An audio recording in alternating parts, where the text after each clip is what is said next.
Hello, internet friends, and welcome to episode number 203. Well, I look back at my old lower third, but make it look awkward on screen right there. There you go. 203.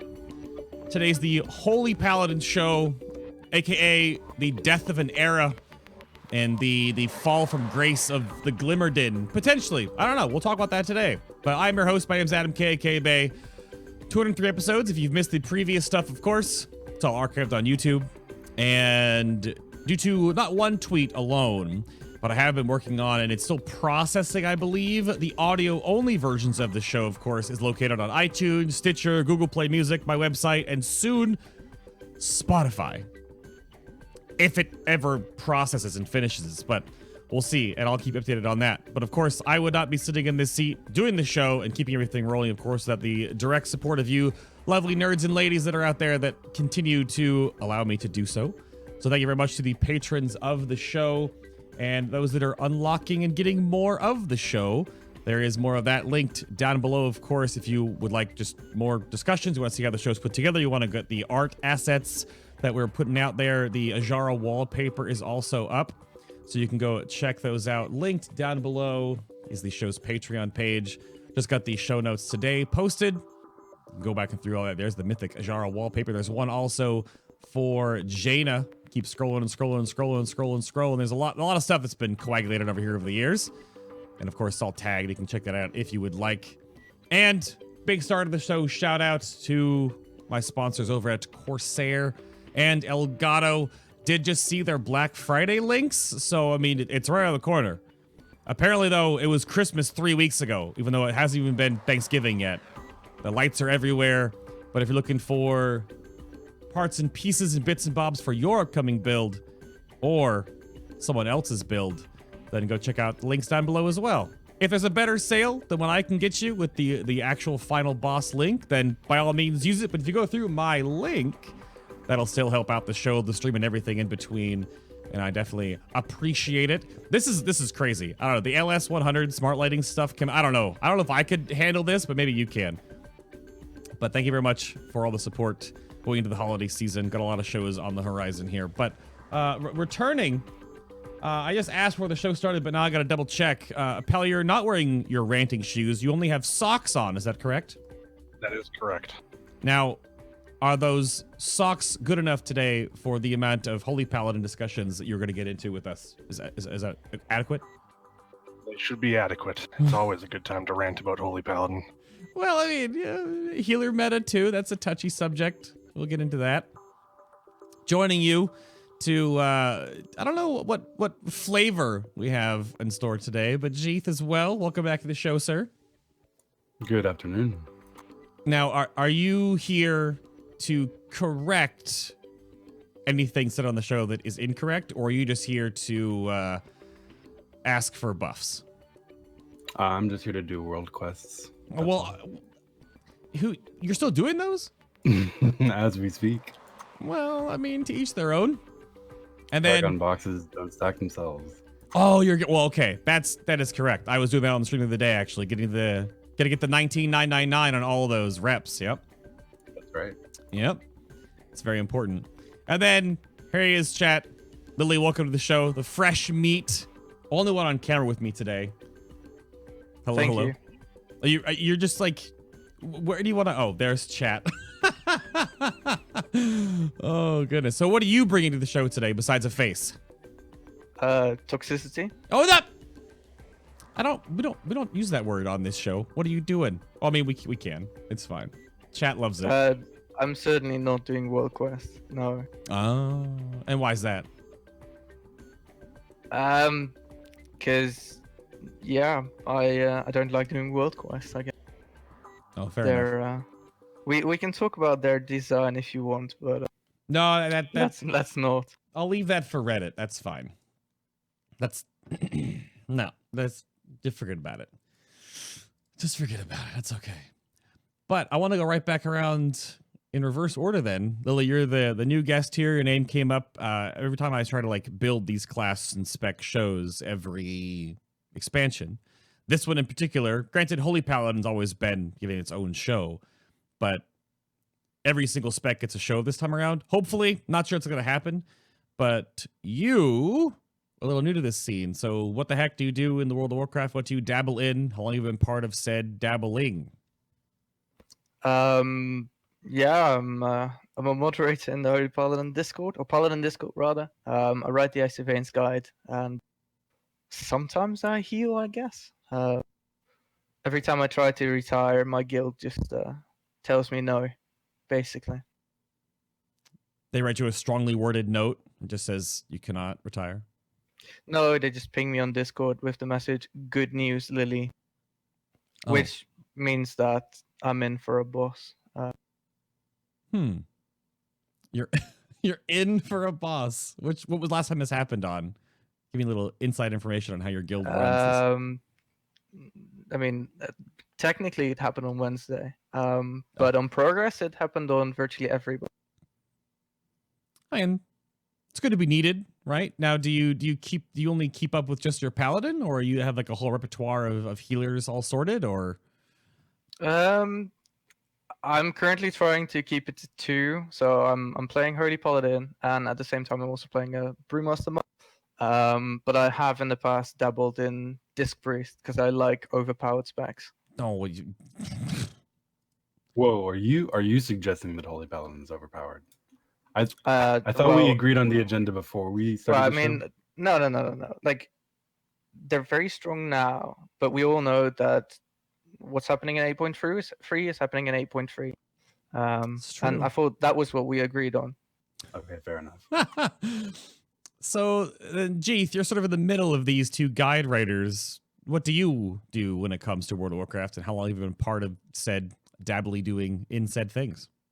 I heal people who are killing bosses, and I've been doing it since I started playing in Warlords of Draenor. Oh, wow. So, what? Warlords of Draenor baby doesn't really roll off the tongue the same as Wrath baby. True, and said baby would be several years old by now. Oh, yeah. No, Wrath baby isn't even like an insult anymore. That's like a decade. Yeah, I like that's Wad like, Warrior. That's like a real gamer. Ooh, Wad Warrior. Wad yeah. Now, you said in the opening you're doing world quests right now. Now, is that because you have to gear and prep all the healers, or are you only prepping a handful? I have all of the healers ready to go. They probably aren't all realistic characters for World First Progression, but I'll have them all ready for splits at the very least. Okay.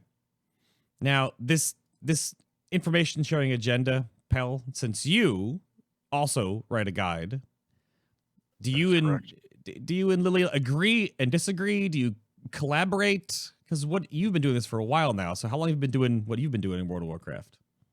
Well, I've been playing semi-seriously since Burning Crusade. Used to be a lot more hardcore than I am now. I started writing the WoW head guide and getting a bit more involved in that stuff early, and doing it ever since. And I mostly sit in the back in Hammer of Wrath in the secret channels and conspire with Lily and others, and we talk about things. Some things we agree on, some things we disagree on. Usually the information is pretty much the same, though. Okay, because that's the follow-up question. Just last week, we had the Vengeance Demon Hunter show, and I always pair a tank and a healer, or a healer and a tank show, sort of Sunday after Sunday. That's sort of the way this has been worked out, because they usually have the most discussion about like the anchor of your group, or like the pace setter, and then of course the healing choices either in dungeons or in raids.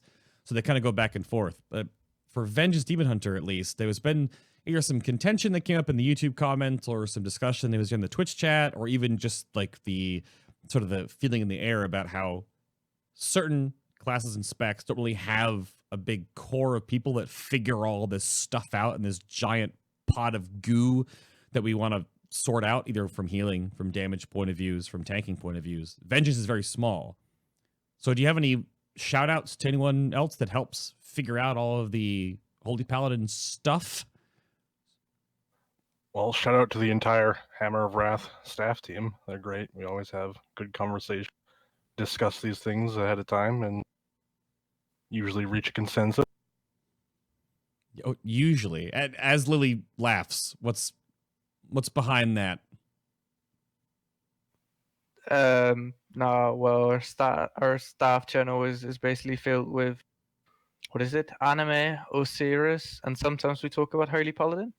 Oh, I mean, anime first. The power of anime is coming to us in 9.0, so I can appreciate that. I got that reference. Well, That one went whoosh for me. So it's called anima. It's one letter away. Do you think Blizzard didn't think about that on the cutting room floor? We're just going to call it the power of anime for the next 2 years. Well, a year from now for 2 years, but still. Then, Lily, start us off here in these chunky topics I have.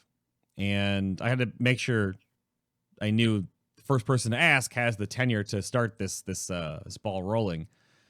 But it's been a pretty solid trip for the Healing Holy Avenger over the past couple of expansions. I know it always sort of comes back to you always have a Holy Paladin in every single raid, if not two, because historically they just tank healed. We live in a realm with Classic right now, right? And I think that's all Paladin really even does. It's basically just heal the tank. Just flash a light forever because you never had mana. Woo! But from Mists to Warlords to Legion out to Battle for Azeroth, how has this journey been for you? Is there like an iteration of Holy Paladin you miss the most? Is it good now? Where are you at on this journey? I mean, I like Glimmer as it is. I would like to see some changes, but I think you can never be perfectly happy. I liked Warlords. Holy Paladin, I guess. I liked early Cataclysm Paladin. Certainly didn't like Avenging Crusader Paladin though. Why is that? I mean, it just doesn't fit what Blizzard does with their fight intentions or with their fight design. If you have a fight where everybody is taking raid rot damage or big chunks of damage, you can't have a healer cooldown that heals 3 people at the same time for sometimes more than their entire health bar. That design just doesn't fit. I also feel like but Jeath and Pal might disagree there. I feel like it's pretty simplistic. Okay. Yeah, I mean, I'll go to Jeath on this one, not to like put you on the spot, but you're a WoD warrior, as it were. True. So you didn't experience the Cataclysm to mop talent change. So you've sort of already been in it. I mean, what are your thoughts on like the general path of the last couple of expansions for Holy Paladin then? I've only played 3. And I always have to start with that disclaimer, because if I don't, and then I say something is good about those 3 expansions, I get brigaded by people who insist that some previous expansion I didn't play is the end all be all of raiding or Holy Paladin or whatever it is. But of those 3, I thought that Legion was by far the best iteration. Legion Holy Paladin had a lot of depth that it didn't have before and is lacking now. And it almost never has to do with the talent system. I never played with the old MMO style talent system that presaged WoD, but the talent system is rarely that important a part of the depth added to the spec. It's all about the base toolkit and then the extra systems they add on, whether those be tier sets in WoD and Legion or an artifact or Azerite or what have you. Those are what truly generally add the depth to the specs and the classes these days. And in my opinion, the Legion one was the best package of Holy Paladin that we've had in those 3 expansions. it was very good. I agree. Well, right. So, I mean, Paladin, start us off down this crazy ladder then. Unless you have anything you want to add to like the journey you've been on, because the journey continues. Halinka, the great Unpruninator, or whatever you want to tagline him at, gave a kind of meh presentation at BlizzCon for Shadowlands for 9.0. And they have, in I wouldn't say typical, but kind of standard Blizzard fashion, realized they've gone too far one way and want to go back the other direction. So on the docket was Auras, Hammer of Wrath, and potentially who knows what else, sort of coming back to the Paladin kit that should be across the board for all Paladin specs, because you should have them as a Paladin. Is there anything in that really struck you as this is super important, I'm glad this is back? Or like, obviously Hammer of Wrath, should it get a new graphic though? I don't know. Take this part. What do you think of 9? Oh, well. We did go through a visual update, so it makes sense if Hammer of Wrath comes back to give it a nice beefy. But yeah, the unpruning stuff was interesting. There isn't much that Holinka, the great unpruner, announced that will impact us a lot. I'm more interested that since auras are going away, and auras are 3 of our talents right now, we should be getting an entire new talent row, which has potential for interesting things or bland things. Time will tell. Hammer of Wrath coming back is nice. I do remember a time when damage was really tight, and even though healer damage wasn't as important as it is now, and I'm sure we'll get into that, Hammer of Wrathing on cooldown was valuable damage in and of itself during an execute window. So having that back as extra utility, or just while PvPing, being able to throw a hammer and Tom Brady someone is always satisfying too. Is that that's an old meme in there, right? Somewhere. I don't know what expansion it came from or where it was, but there was something about Hammer of Wrathing people and just like critting them off the face of the planet. I think there were many montage PvP videos where that happened over the years. Right. It was always a satisfying feeling. It definitely is, and the fact that Retribution Paladin has to like spec it right now, it's been a thing that's for a long, long time. And again, it's part of this whole community backlash of you give players stuff, you take it away. You give them stuff, and then you give them a ton of stuff, like in Legion, because you get artifacts and legendaries, and they take it all away. It gets to a point right now where they can't keep. There's a weird balance, but they keep trying to rebuild this cake. Auras came up in that as well. I mean, I don't like raid buffs and debuffs. Primarily the debuffs are kind of lame, but are auras going to be just come? You get concentration aura back or some other nonsense mandatory thing, or like Devo aura, you're always gonna be in the tank group or something. Like, is that what needs to happen? Do you need that? Are you happy about auras? I'm not sure exactly what iteration they'll follow of auras. Like, there was a time when we had like 6 or 7 of them, and that wasn't great. Honestly, I'd be happy if they just made Devo aura baseline, and boom, everyone gets Devo aura of some kind, and maybe Rhett and Prot could have their own different versions, but I think just thematically having the Paladin, be in melee is what they're going for there, or, buffing your nearby, similar to Warcraft 3 and how they had it there. Yeah, because we had, it was Devo aura and then aura mastery, and like the base Devo aura split its effectiveness, like a flat damage reduction across everyone, and then you aura mastery that made it the full amount for everyone in range. So there's that. Mm-hmm. That's the current iteration. And I wonder if normally they've kind of steered away from giving DPS healer type cooldowns. There are very few of them left. Back in the day, you'd have your Feral Druid Trank during a boss, and you'd have your Enhanced Shaman Healing Tide, right? I'm sure you remember that. They've pruned almost all of that away. So I wonder if when they bring back auras, are they just going to bring back flavorful auras like the movement speed and the concentration aura? Or will they give every Paladin Devotion aura and then leave aura mastery as a healer cooldown? Or will they get rid of aura mastery? I don't know. Some interesting things there. I think that it would be good if they just gave every Paladin Devo aura so you didn't feel as pressured to bring a Holy Paladin. But then if the aura mastery remains a healer only cooldown that only Holy Paladins have, doesn't really change very much. Yeah.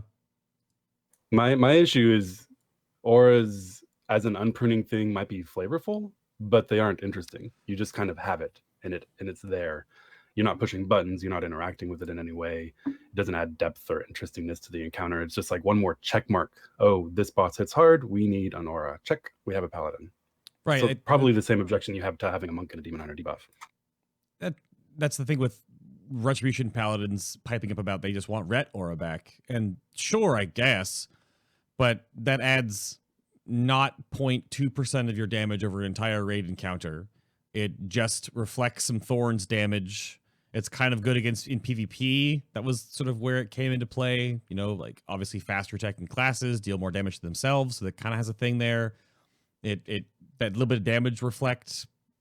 It just stagnant, right? It's like thorns. It's just that sort of, you're like, it's there, but Yeah, I'll be quite disappointed if the unpruning is mainly aimed at flavorful but fairly unimpactful and uninteresting things like auras.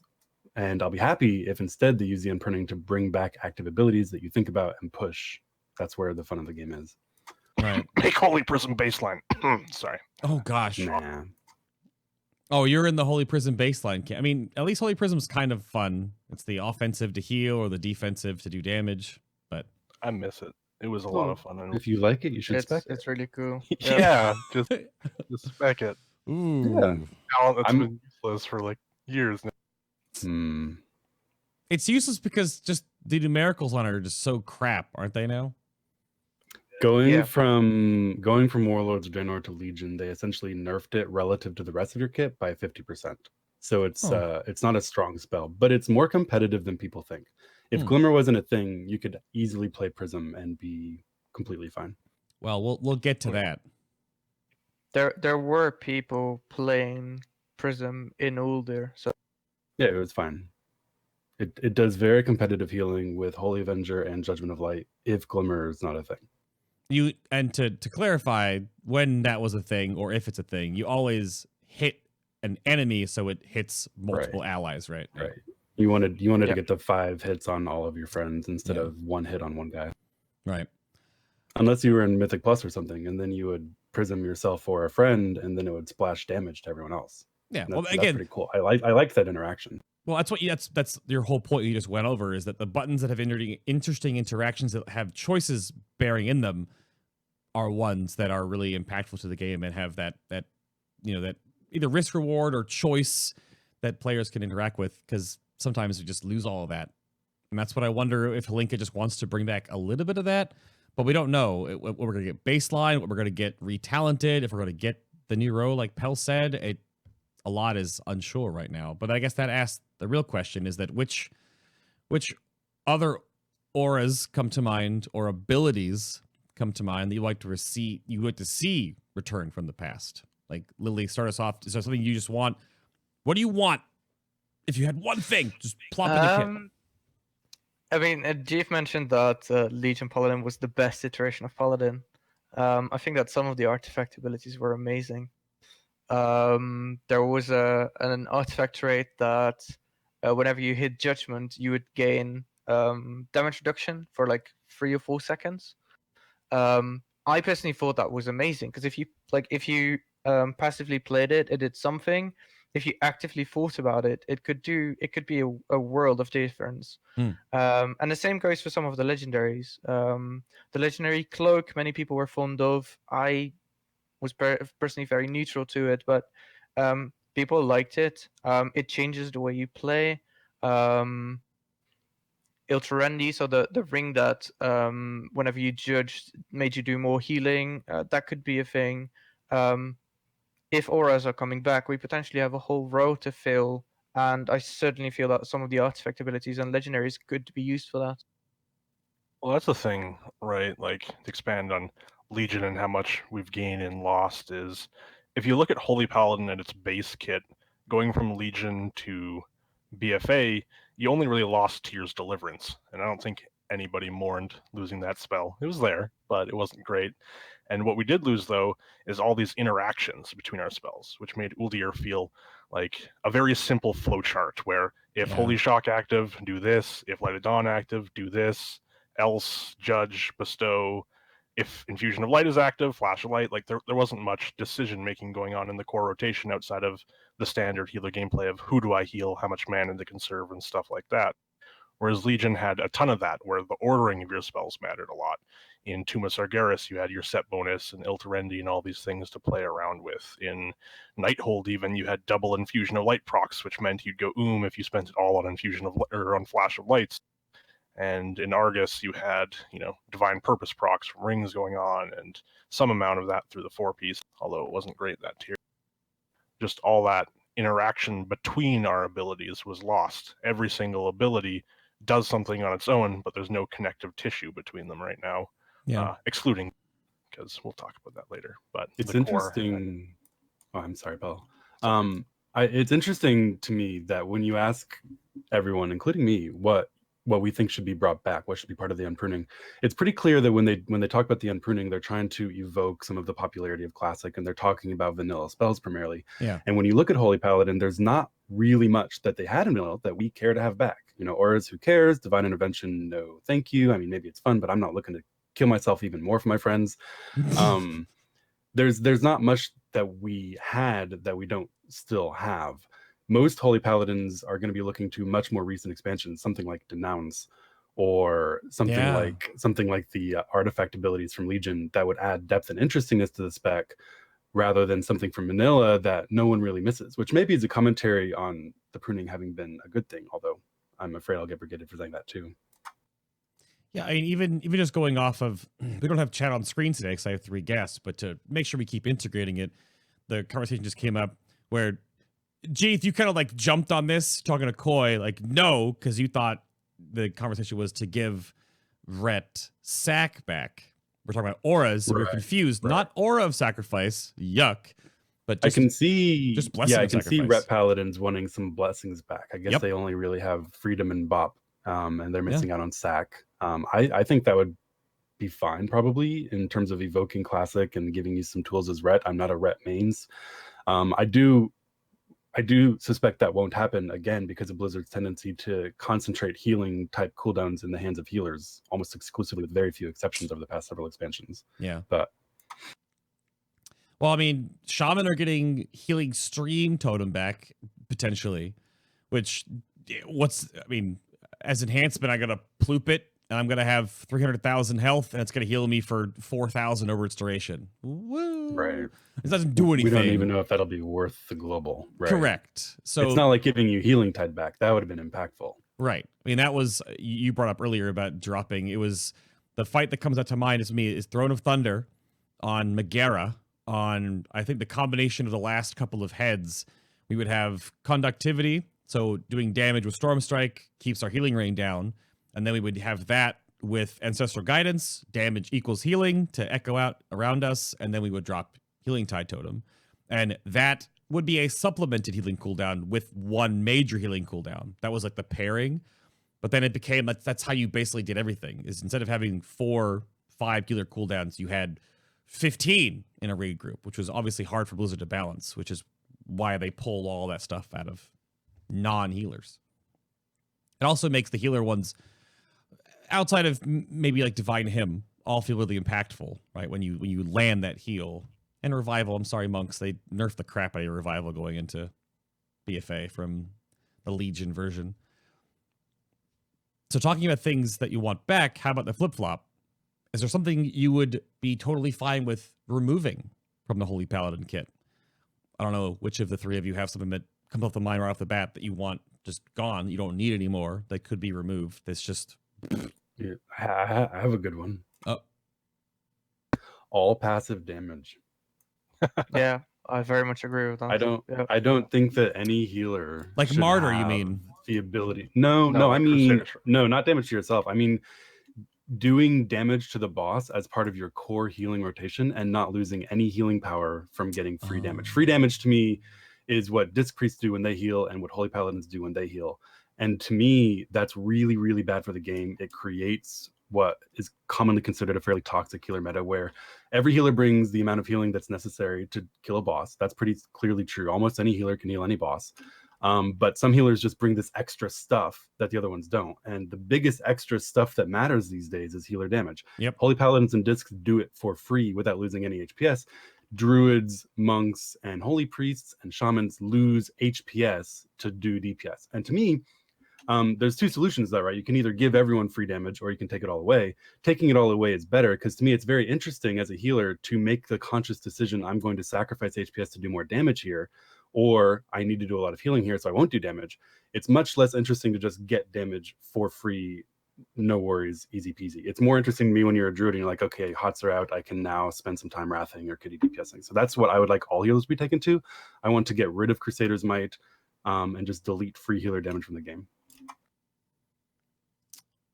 It's definitely one that would take some unpacking. It's been talked about on the shows before. That sort of leads us into the next discussion on why that's so crazy right now. Obviously, we saw a lot of that with MDI healer balance, and we've seen that in the Race to World First with the end game mythic healer balance. And Double Disc Priest just got World First to Jara because they can heal and do damage at the same time, like you just said. Yeah. But I wonder, do you have any architecture or thoughts towards how Blizzard could accomplish that? Because how can Disc exist? It would basically have to have some weird multiplicative formula that the damage they did was like amped up by like a huge margin to be acceptable healing, but their damage would be poo-poo pants. Right. Well, there's the other complication of the fact that Blizzard wants healers to be able to do world content as a healer, to quest as healer, whether to level or do world quests. But it's not terribly difficult to solve. You could do something like Shadow Priests go into Shadow form to do damage. You could give Discipline Priests a form that they could go into that reduced their damage by 95%, but made it do atonement healing at some greatly increased multiplier so that the healing remains the same. And then they go out of that form and they do regular damage just like they would as a baseline priest, and just give that form either a cooldown or a large mana cost so that they're not spamming it during a boss fight. I think that would be a pretty easy way of solving the dilemma. They would have a form and an ability to world quest if they wanted as a disciplined priest, and would not get infinite amounts of free damage while they healed. You're kind of touching on, I don't know which of you have, I mean, you've played this at least, Jeath, but that kind of sounds like what they had with Mistweaver stances before. And those have all been gone. Similar, yeah. Like old Eminence was like, their damage was pretty meh, but the Eminence healing was very important. That whole thing was gutted because at the time that was like the only spec that did that, and that's why it was removed. And now Blizzard is, again, in kind of standard Blizzard fashion, roll back certain things or iterate on things that just go right back to problems in the past. Yeah, well, it was interesting because they took there was obviously MOP was the heyday of Eminence healing, but there was still a version of that with a stance in Warlords of Draenor. And then moving from Warlords of Draenor to Legion, they removed the last vestige of Eminence healing for Monk and then created the new discipline class, which was based on doing healing from damage. For Paladin, it'd be really easy. Just get rid of Crusader's Might and you've solved free Paladin healing, free Paladin damage. Pal, what are your thoughts? Anything that you want to just have plucked out of the kit? Do you agree with Jeath? Anything else you want to add? It's definitely an interesting problem, and Jeath identified a lot of the core problems I'm sure Blizzard's trying to tackle themselves. There isn't an easy solution to it necessarily. I think Blizzard really wants, and you can argue if they should do this or not, but the idea of the Paladin being in melee and being able to do some damage, removing Crusader's Might is one way to go. I wouldn't mind it going away. But things like Avenging Crusaders, they seem to be pushing us further in that direction. So I'm worried they'll take it the opposite direction. So perhaps even just tweaking the amount of damage that is done by our abilities that also heal, things like Judgment and Crusader Strike, and pushing more of it into offensive Holy Shocks could help alleviate a lot of the problem. That way the damage done overall is the same if you're using your Holy Shocks offensively. But yeah, that's like what I was talking about, where if you use a Holy Shock offensively to gain damage, I'm completely okay with you doing good damage if that happens because you're giving up healing to do it. Yeah. You mentioning Avenging Crusader happens to also mention something else I'd be completely fine with being pruned. Yes. Avenging Crusader being gone would be great. I know Martyr as it exists. It's there. It's useful sometimes. I'd like it if they replaced it with something a bit more. That for sure. I personally like the idea. This was always my idea. I doubt Blizzard will ever take it. But, now that the Aura row is going away, adding, some kind of row that incorporates the Maraud's cloak, even though it was the greatest of legendaries back in the day in terms of raw healing, it definitely was a fun playstyle. And having that in there somewhere, and depending on what it competes, could make Martyr a little bit more interesting at least. Because right now it's just kind of there if you're moving or in emergency situations where you need to save somebody. Yeah, I would love to see a situation where that entire talent row got replaced with Legion stuff. Legion artifact abilities or legendaries, like the Ilterendi ring, the Maraud's cloak, and I don't know, Power of the Silver Hand or Second Sunrise or something like that. Yeah, or even the braces. I mean, they, from a healing perspective, have very little to give. But having more duration on your utility spells could be Mhm. very fun, or could be situationally very good. Right. That's almost what I worry about when you add effects like that, like mechanical changes to spells. Sometimes you get weird, cheesy things that I'm not entirely sure are good. But Yeah. you're right. Finding them is usually fun and super impactful. All right. Well, we've hemmed and hawed long enough about this. Let's just dive right into essentially the main focus of the show here. This big juicy topic in the middle. And enough time's been spent avoiding the giant pink elephant in the room. Patch 8.3 is doing things. I'll bring up the blue post specifically here. I couldn't find all the individual ones, but the most impactful one right there in the very middle, Glimmer of Light, the Azerite trait, now may be applied to a maximum of 8 targets. That is both offensive enemy targets and friendly allied targets. And, credit where credit is due, the developer notes say over the past year, builds centered around this trait have steadily pulled ahead of all other Holy Paladin playstyles, and to some extent, all other healers in high-end content. This change is meant to preserve the gameplay of the trait, but limit the ability to increase its value drastically by stacking every possible bonus that reduces Holy Shock's cooldown. Additionally, in this part of the overall nerfs going into 8.3, I do believe, Lily, you said there's another healing reduction on the trait, which is kind of like an anti-scaling thing. Our eye levels going up by 30. In some cases, potentially, if you have Azerite with Glimmer of Light on it from the last 2 bosses, now 40 eye levels. Which we do. Yeah, okay, so you do. So a 12% also reduction in the healing of Glimmer of Light as it is. So guide writer stuff, what have you sponged up, Lily, about the impact this is changing, and what is the Holy Paladin community thinking about the Glimmer change?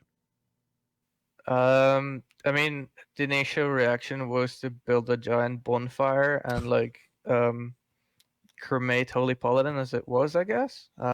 That was the initial reaction. Toxic. Okay. I mean, it wasn't me. Oh, I'm just a moderator. But people flooding into the Discord certainly thought that. But I don't think we were so far ahead in raw output, or in potential output, and realistic output as well, that getting us nerfed by, I don't know, the 12% equals out at 3% healing decrease overall. But that's obviously going to be negated by item level. The target cap, I think, could be interesting. It has some upsides, it has some downsides. But overall, yeah, I don't feel like nerfing the healing or our healing is the sole way to nerf the spec, because there's far more what the spec needs to happen in order to bring us in line with, I don't know, a Resto Shaman or a Resto Druid, or God forbid a Mistweaver Monk. Those specs just don't bring certain things that we do, and they haven't touched those. And even you curtail on the end there for Mistweaver. And if you've seen the updates and the patch notes and you're paying attention to this, the Mistweaver nerf technically is just reverting a buff they put in to trying to bring up, I believe it's the Rising Mist trait. Yeah, so it's not, it's a nerf before it even goes live, so it's not even a nerf, it's just retuning it. But yeah, it's a reduction of about half of the buff that they had been given to that talent. I mean, if you were a Mistweaver, I can understand the roller coaster, right? Oh my goodness, a 66% buff to Rising Mist. What a great new talent. Maybe we'll be strong now. Now it's been cut down to 33%. Those are big changes, but it's certainly not a nerf to live Mistweaver, right? We're not going to give you as much as we had initially said maybe we would.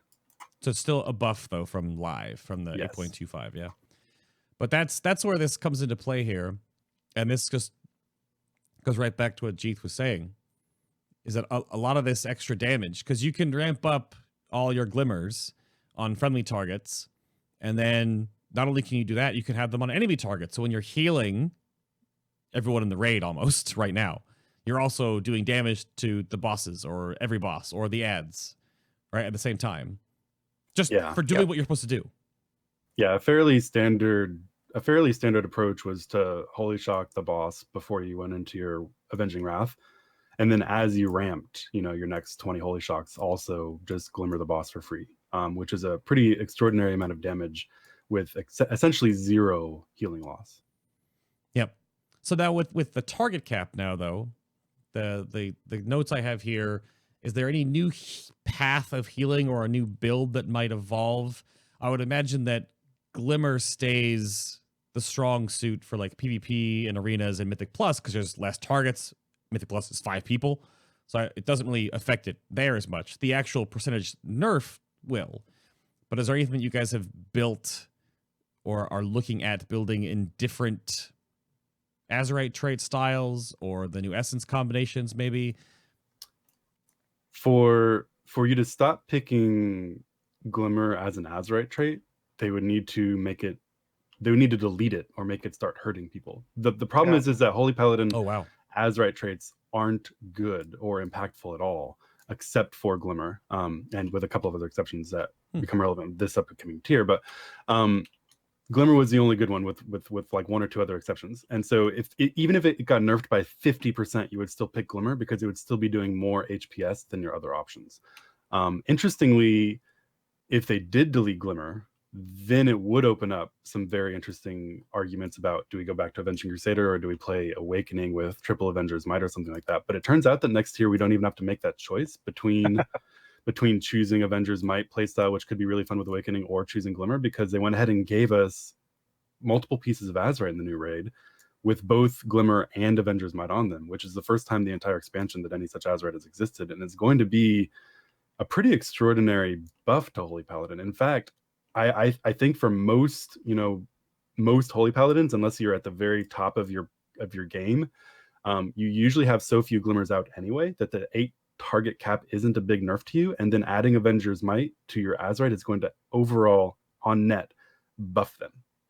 Yeah, that's a great point of why this nerf happened. I think the 8 target cap that Jeath touched on briefly there is that the average paladin or people who are doing heroic raids, not playing 100% optimally, whatever, this nerf will barely, if at all, impact them because they weren't getting above 8 glimmers that often, maybe every now and again during wings.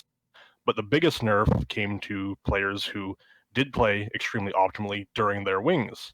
And with those 2 Avengers Mights coming in, which is something we never had before, we gain effectively like 2,000 free mastery during our wings, which almost entirely, changes that, so that even though we saw a 30% reduction hypothetically in healing during wings, we now get 25% or so of that back through traits. It's just focused on 8 targets as opposed to 16 now. And also in like your base kit, right? Because not only is it your Glimmer, but now during the wings, your Light of Dawns and your Holy Shocks and your rare but occasional Flash of Lights will be much more impactful with 2,000 extra mastery. And it's interesting because before they put the Azerite traits on the gear, I did a lot of testing on the PTR to say, okay, with these nerfs to Glimmer, how competitive is Awakening and not playing any Glimmer, playing Awakening and triple Avenger's Might. And I did a full day of testing on the PTR on heroic bosses with it, and it turns out to be already pretty good, in the sense that if they straight up deleted Glimmer, Holy Paladins would probably still be fine. But now you don't have to make that choice. You can just have both, and very likely people will have the same complaints about Holy Paladins 1 month into progression that they do now. So you bring up Awakening. This might be a talent that hasn't really seen a ton of use so far yet, but that's the Light of Dawn, 15% chance to grant you Avenging Wrath for 10 seconds. So it got played a little bit on Zool progression back in Aldir, but the thing that makes it significantly better now is Vision of Perfection. If you play Vision of Perfection, which procs wings, and Awakening, which procs wings, and you play a lot of haste, so you're just Light of Dawning all the time, so you get more and more of those procs, you can have extraordinarily high Avenging Wrath uptime. Yeah, there was a time before they nerfed Vision where you could have 100% uptime on Avenging, and I did some similar experiments trying to make Holy Prism work, and then oh no, oh no, pal, not again. We're just back to Holy Prism again. This man wants Holy Prism back. I guess in that column, the interesting part about this is that, again, talking about that Holy Prism discussion sort of combines all of this. It's because Judgment of Light is, well, A, boring, but then B, like, always been awkwardly mathematically good, but then also, like, Holy Avengers on that tier. So, like, what? Well, the thing is that Holy Avenger reducing your cooldown of Holy Shock makes it the only choice when Glimmer is a thing. Right. If Glimmer wasn't a thing, all three of those do very similar output in a vacuum. The reason people play Judgment is because it's extremely easy to play. There's almost no, there's some tweaking to be done. For example, not judging a target that already has stacks on it, wait for those stacks to be depleted, by some kind of damage event, then do it. So there's a little bit of gameplay, but it's dramatically easier than Holy Prism. You can get 95% of the healing Judgment of Light can do just by pushing Judgment when it's available. Holy Prism was harder to play in the sense that you needed to make sure that people had a significant health deficit before you pushed it, that they were going to get hit by the splash. But if you played it well, it did very, very similar healing to Judgment of Light. The reason those talents are dead is because of Glimmer, not because they're inherently worse than Holy Avenger. So round table this. A big factor in Judgment of Light was as well that it was virtually free from mana. Like, Holy Prism had a decent mana cost. Holy Avenger, of course, gives more haste. You tend to spend more mana during the win. But Judgment of Light was virtually free, and it was a spell you could just press on cooldown and almost ultimately and just forget about it. Yeah. Also, before Glimmer was a thing, it also had the only Azeroth interaction of any of the talents. Similar to the reason you take Holy Avenger now is to get you more Glimmers. You took Judgment of Light then because you could spec into Grace of the Justicar, which heals people around the boss when you judge and just get double healing effect for one spell. And typically if a spell interacts with Azeroth that's already kind of good on its own, then that becomes the talent of choice. Oh yeah. And you see it all the time with DPS, is that once you find things that really work well, it's like Havoc in the Metamorphosis build in Furious Gaze. Oh, I want more meta uptime. Oh, there's a trait that gives me a buku amount of haste every 30 seconds for 8 seconds. Those might work well. They work well together. Yeah, it was the exact same thing with Judgment of Light before Glimmer and with Holy Avenger after Glimmer. Those are the ones that interact with Azeroth, so those are the ones that get chosen. Yep. Yeah. And that's one of the problems Blizzard seems to have with unique spells like Holy Prism or Light's Hammer, even Bestow Faith, those spells that don't have or can't have interaction with Azeroth, because Blizzard never makes Azeroth or other mechanics interact with talents, because then they'd be useless if you don't select that talent in a lot of cases. And Holy Prism had some issues where it was tuned so that it did competitive healing if it was used on cooldown, but some fights don't have damage patterns that line up, right? Sometimes you have to wait 30 seconds to press it, in which case half the time it's sitting there just waiting for you to use it. And then there was the mana issue, as Lily brought up, where Judgment of Light ate up like 5 or 6 globals every minute, which meant that was less Holy Lights being spent on mana, because Holy Light doesn't do healing basically, or Flash of Lights. Whereas Holy Prism opened more globals per minute, which meant you were spending more mana on top of the mana cost of Holy Prism. It just caused some issues with that balance overall. So Pel, start the end cap to this discussion then, right? So the big little wrap up I have to this. Obviously, a part of playing a Holy Paladin is having that like beacon style healing, where you can heal one thing while healing another thing. That's sort of core to this. That's why Glimmer, adding it, essentially making Holy Shock its own little mini spreadable beacon offensively and defensively. Do you think the overall the mechanic is fun and healthy for the gameplay style of the Holy Paladin, that it should be moved forward into Shadowlands? It's like a baseline part of the kit, but obviously retuned, maybe even lowered in the cap again as well. Maybe only it's a defensive, not offensive as well. So if you offensively Holy Shock, it just does the damage, but you're not glimmering anything. Or do you think this should be left in BFA as like, let's move on?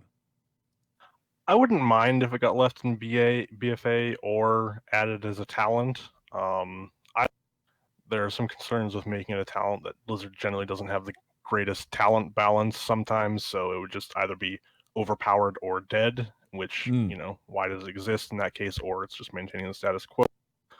Gameplay-wise, it has a place similar to the Maraud's playstyle, where it was just different, and different is sometimes fun. A talent also comes with some advantages, where one of the problems Blizzard has right now is that it doesn't scale with intellect. And Holy Paladins, this makes up half of our healing almost right now, sometimes more even. Having that not scale with intellect does some interesting things to stat balances. They could address, they could add as a talent and make it scale off of intellect. And that would solve that problem. I think it's a good candidate to fit in with what we're hypothesizing about adding some Legion mechanics to that arc. You could throw it in there with a couple other mechanics for other playstyles, and it wouldn't be bad to leave behind. But I think that I'm neutral. Problem, yeah, I'm pretty neutral, but I think that a big problem on it as well is that Glimmer changes the way you play drastically, right? Maraud's, it made you press Light of the Martyr, but it didn't drastically change your playstyle in the sense that Glimmer does. I'm gonna disagree. I don't think the Glimmer changes. I think part of the reason why you're indifferent, or at least why I'm indifferent about whether it stays, is because I don't think Glimmer changes how you play at all. You Holy Shock can cool down with or without Glimmer. You Holy Shock the most injured target with or without Glimmer. It has almost no impact on the feel or depth of the class, or at least the way I play it, which makes it fairly uninteresting to me, and I could take it or leave it. Okay. Yeah, the biggest change it has is it glues you to melee, right? With the old play styles before, you wanted to be in melee still, but you weren't always in melee. If your tank taunts Zakul and runs across the room, it's like, okay, I'll just sit back here and flashlight, holy light a bit, cast some spells at range, and then move. Whereas now, you're just trying to keep up with the boss and hit it. Right. Even Mythic Plus too, if you go with a Holy Paladin in your group, like they're trailing along and following you the entire time as you're moving a pack, moving at a sanguine, and there are moments where I've had, at least with the Holy Paladins in my guild, where you have like those weird, I can't get there, so like pop defensives because I can't do as much because I'm losing. Like you lose HPS by not being able to hit things, which is a strange, I guess, moment to moment like ick feeling that in that pigeonhole. It's very strange right? when you have to be in melee to do the healing. Sure. That's very weird. But It creates some strange things, for example, and I'm sorry to interrupt you. It's interesting because of Freehold's first boss, for example, where you really want a healer baiting outside. Yeah. And a Holy Paladin's like, well, if I do that, I'm not healing.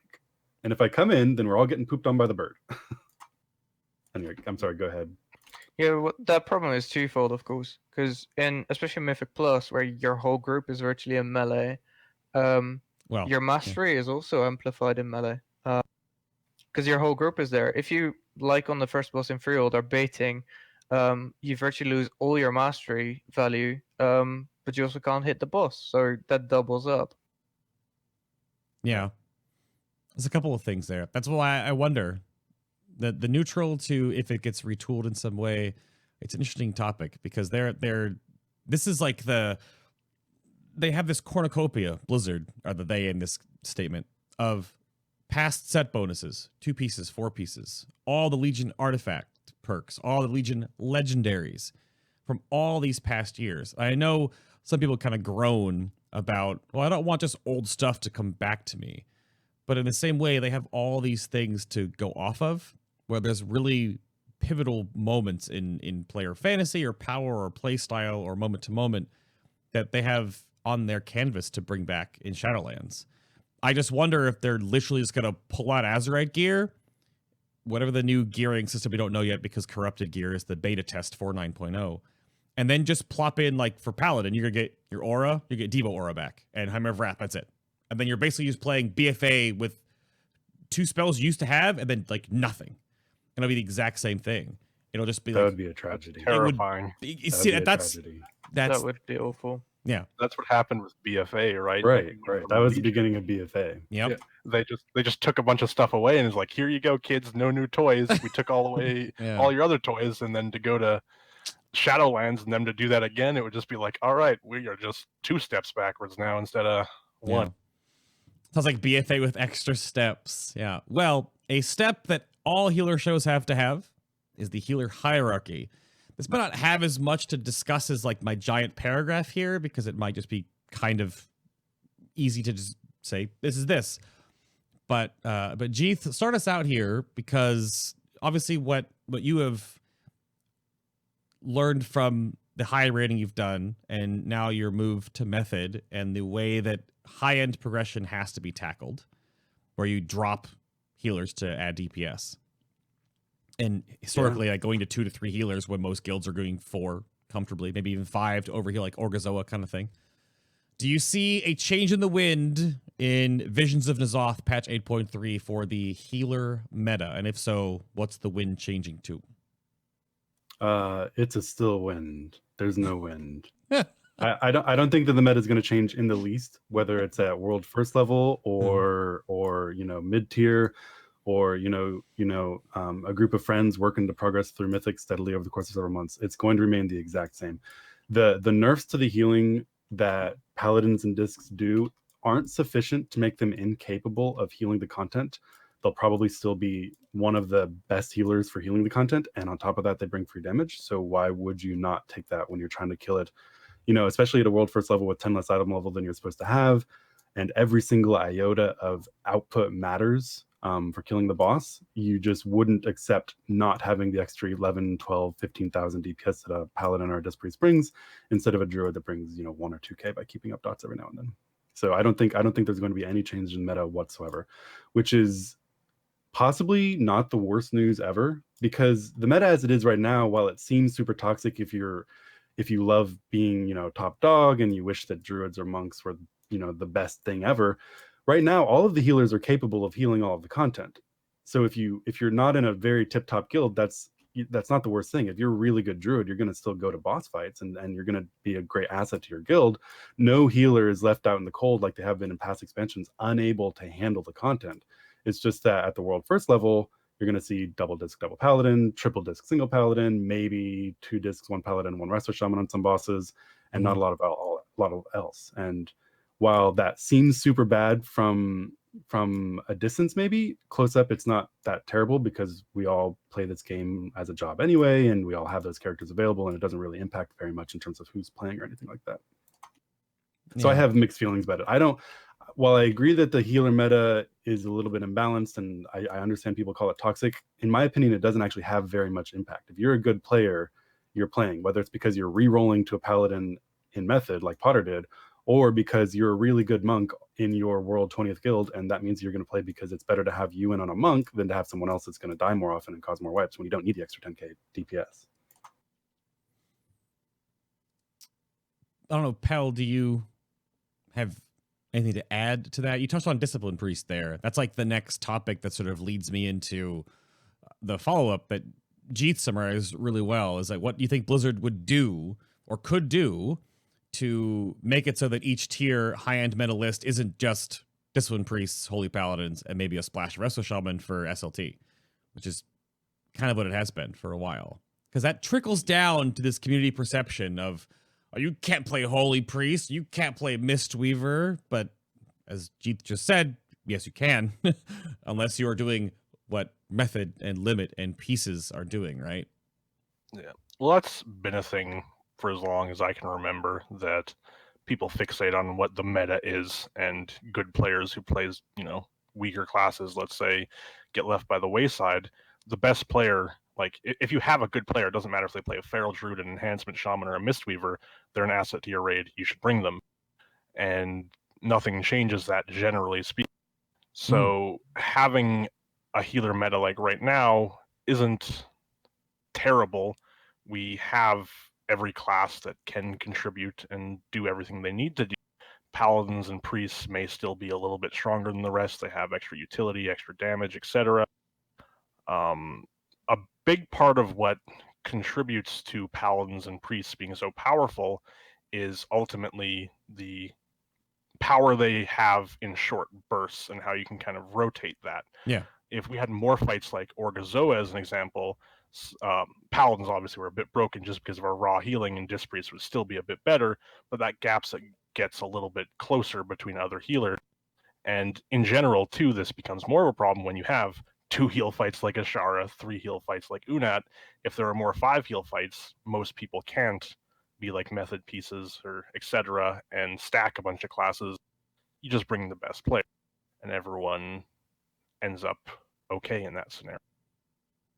Yeah, that's an interesting point there. I don't know Lily, with your finger on the pulse of like the Hammer of Wrath Discord, at least how you sponge it up, is that maybe a thing that the healing community is looking for? When you see like end tier high end boss fights tuned in a way where the damage is obviously super important, but like it's too healed, so you're just like, okay, maybe when I get there it'll be 3-ish, because by then your DPS will go up, so you can bring another healer. Does the community want like 5 healed fights? Like, why? That's not the design that way. It's like always 3, 4, or 2, or in the meme of N'Zoth testing right now, 1. Calm down. Do you want like 5 healers in a raid? I would like more fights that bring variety and like bring out the best out of the different healers. Whether that's by 5 healing or 3 healing, or I don't think 4 healing as a standard is bad.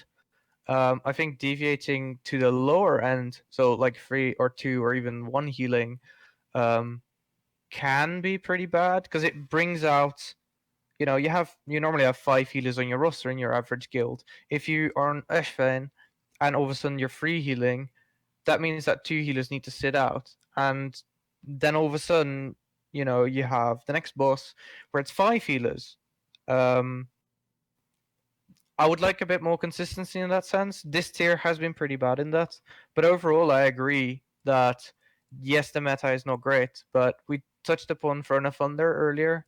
During Throne of Thunder, Resto Shamans flat out did 30% less healing than every other healer in the game, and the only reason you brought them was because they gave mana to other healers, not because they healed. And in 10-man, that wasn't even the case, because you just didn't bring them. So I'd rather see a meta where everybody is capable of doing the content, rather than, 4 healers being rather the same, and 2 healers not being able to do any content whatsoever. Yeah. There's something interesting that happened this tier 2 that isn't talked about as much as maybe as it should be, which is that all the encounters have roughly the same damage pattern, where damage occurs on roughly a 30-second interval, and that favors Holy Paladin and Disc Priest a ton, because Disc Priests have very short controlled bursts that they can do fairly frequently. Paladins have a long burst, so they can extend over multiple damage events, and other healers, they have 2 or 3 minute cooldowns, but they last 8 seconds. They cover, like Queen's Court is the perfect example of this. A Holy Paladin can pop wings and cover, multiple form ranks and multiple spark explosions at once.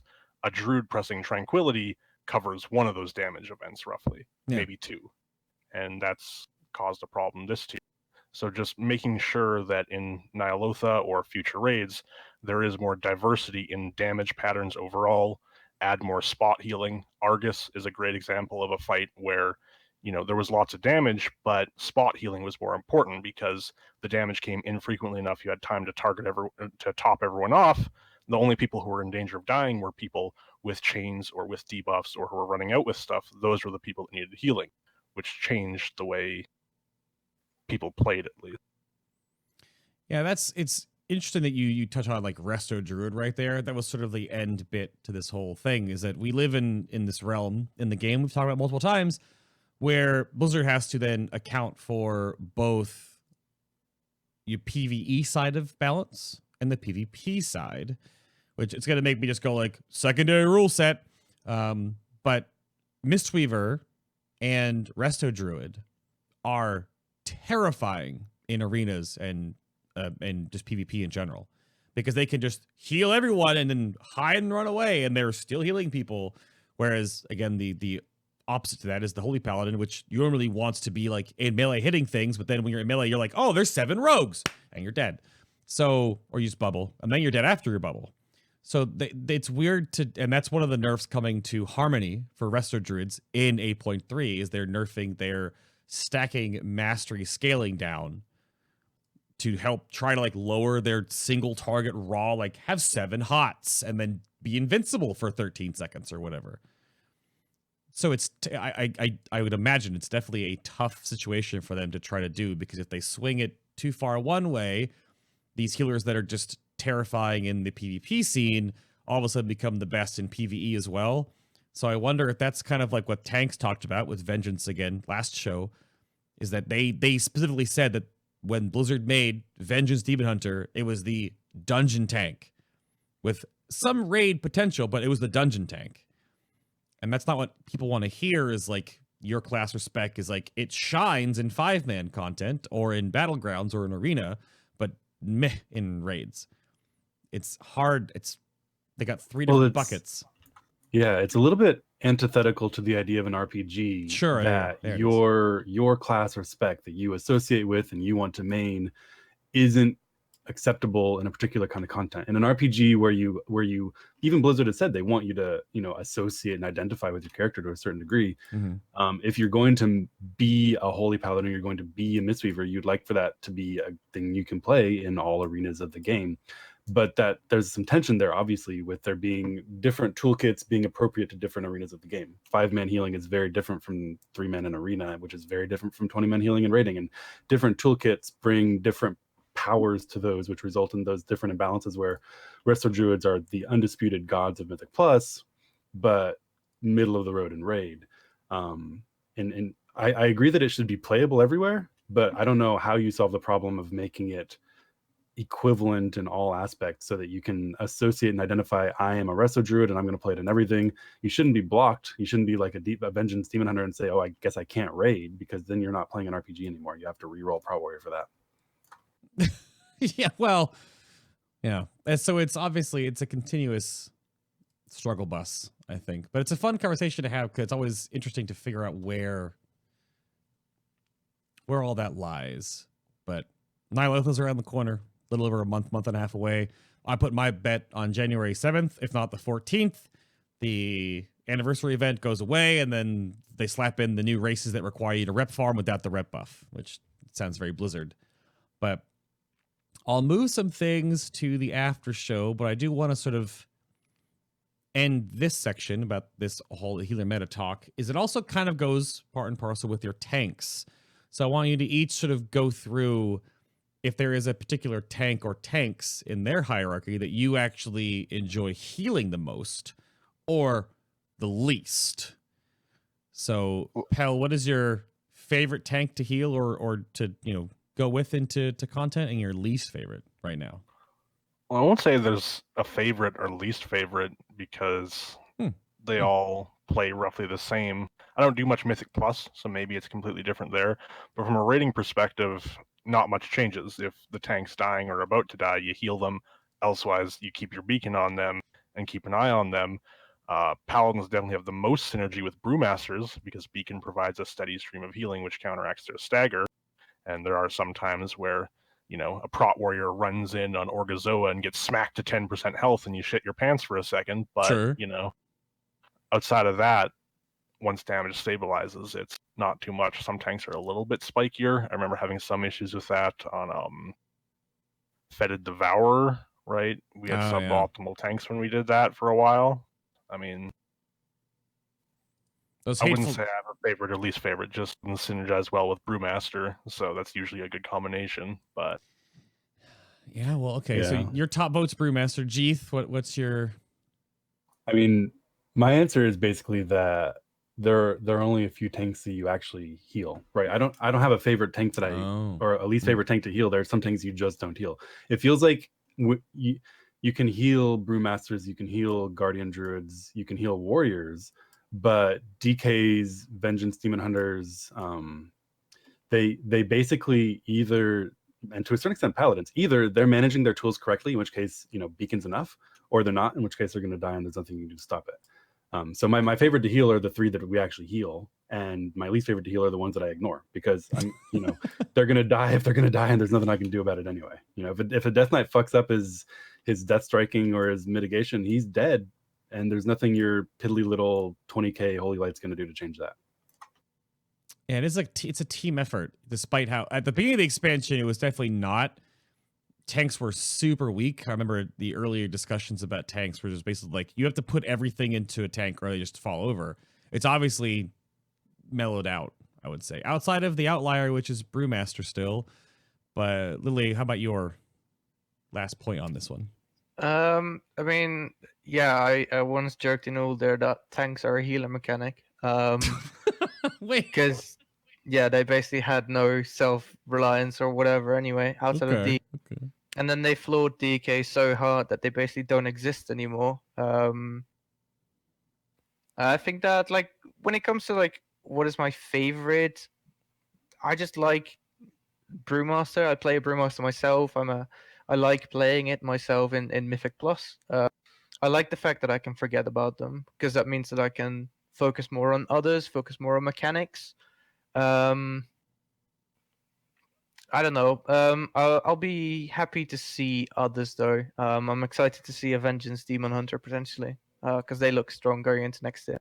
They do. That's what the show, essentially the overall spoiler alert arcing of last week's show was that the prevailing wind might not be too different for healers, but for tanks, there definitely is a upshake in the power hierarchy potentially because of the buffs and the new essence combinations, Azerite stuff combinations therein. So we'll see about how that works. And I guess if you have questions for the guests today, we'll be doing the sort of Q&A section after I do the break coming up here. But I guess the little random thought before I take that time, what's your biggest World of Warcraft pet peeve as a healer? Lily, back to you on this one. Holy Priest belong in Heroic, or should be reworked entirely. I don't know. Yeah, I don't like Holy Priest design, their place in the meta, I guess. Yeah, Holy Priest is my pet. Oh, dang. It's such a weird thing. If you turn the clock back, go back a couple of episodes about healer stuff or go back to Holy Priest healer stuff, it was always like, they can do everything, but they're not really good at all of it. There's like the weird serendipity chakra meta style thing, and now it's kind of all like baked in, kind of, but they're like a throughput healer, but then they're a single target healer, but not really. So, okay. I get you on that one. Jeath, do you have a different pet peeve as a healer? Yeah, it's line of sight. I remember Oh, no. when I first started raiding in Warlords of Draenor and we got into like Hellfire Citadel with little stairways and then little tunnels, and you've got 20 people you're keeping track of, and some of them are on one side of the tunnel and the others on the other side hitting the mob, and some are up the staircase. I remember offering to pay someone hundreds of dollars if they could write an add-on that identified whether people were in line of sight of me, but apparently it just can't be done, and it remains my pet peeve to today. Like, obviously managing line of sight is part of the healer toolkit and it's important, and you can outskill it in some ways by, you know, turning on friendly nameplates and looking where people are, but it's really annoying to hit a button on someone and that it's out of line of sight, and there's no way of knowing it until you try to hit the button, or unless you're actually scanning where all 25 people are and you're right at all times. It drives me up the wall. Ashara is fun. I don't even. I think, well, you say Ashara. That's like, there's like a conscious hoped for LOS in that kind of encounter due to the fact that her arcane debuff is that major mechanic. My first thing you say about LOS and healers is the last boss in Siege of Borealis. When you're on the boats, where you, oh yeah, or like sometimes the rock is bigger than you think, but you can, because I heal a lot of Mythic Plus on my Resto Shaman, and I'll be like, I'm gonna riptide this person who I can physically see right there. Oh, part of like the seaweed's in my way. Now I can heal them. Like, what?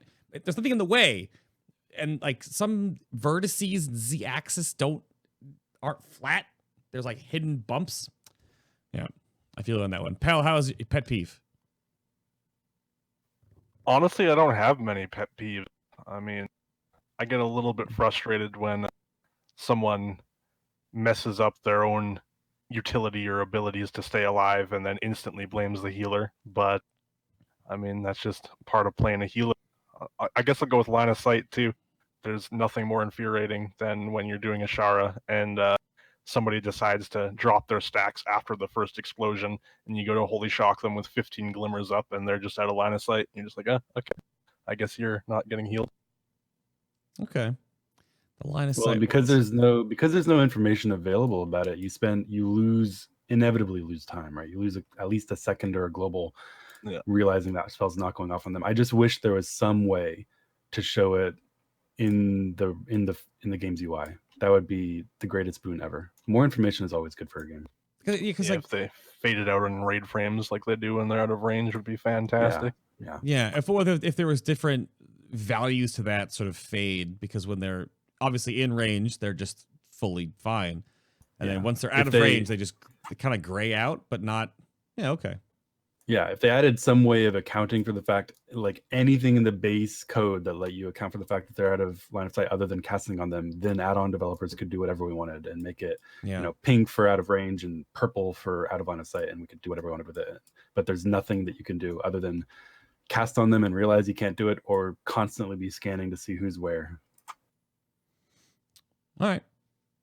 Sounds good to me. All right, you guys can all take a short reprieve from chit-chatting about this and prepare yourself for unleashing chat. They've been pretty calm so far outside of when Lily first came on camera, but if you have questions for chat and start getting those going shortly after I jibber jab about this for a little while. If you have questions, of course, I'll integrate them. I've got some canned FAQ here, but of course, I want to give a big mid-show shout out to the producers and support that I'm getting over on the show's Patreon page.